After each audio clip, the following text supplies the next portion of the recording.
Howdy y'all, welcome to day 15. Why am I saying howdy? Let's jump straight in. It is Bartels Whisky, the big B. What does that B stand for? Bourbon. This is an Indiana bourbon, and that is from America if you don't know. So, first bourbon we've had. We don't put a lot of bourbon in our boxes here at the Jam Team. We're Scotch centric, and we do a lot of other single malts from other countries that are similar in style to Scotch. So bourbon is quite different. We sneak them in every now and then, frankly, every chance I get, because I love bourbon. But we don't have a lot of opportunity because it's quite a transgression from Scotch, and our drinkers are Scotch fans primarily. But if you are a whiskey drinker, I would thoroughly recommend trying a few decent bourbons. So what can I tell you about this one? It's from Bartels Whisky.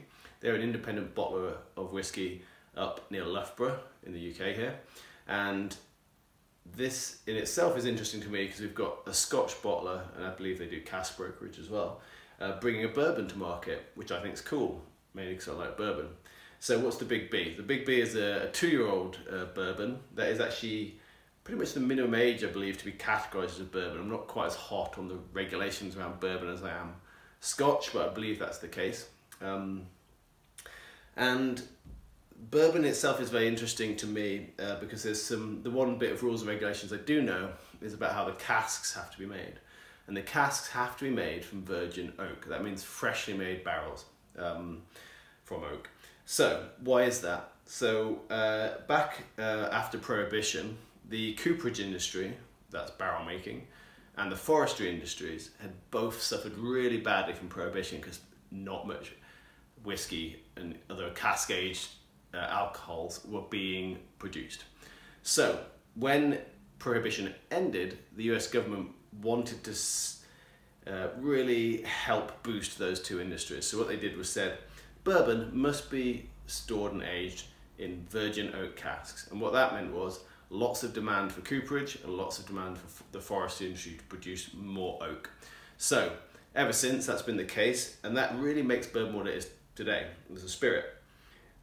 Virgin oak contributes a lot of the characteristics of bourbon. You get a lovely oakiness, woodiness, no surprises there. But you get a lot of vanilla and caramel notes as well. And that's what I really like about bourbon, is that combination of woodiness with the sweet vanilla and caramel. It's really gorgeous, a bit like a creme brulee or something like that.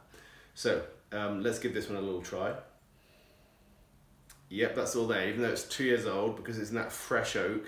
And also, it's from Indiana, so it's probably a little warmer there than where Scotch has matured. So more influence from the cask.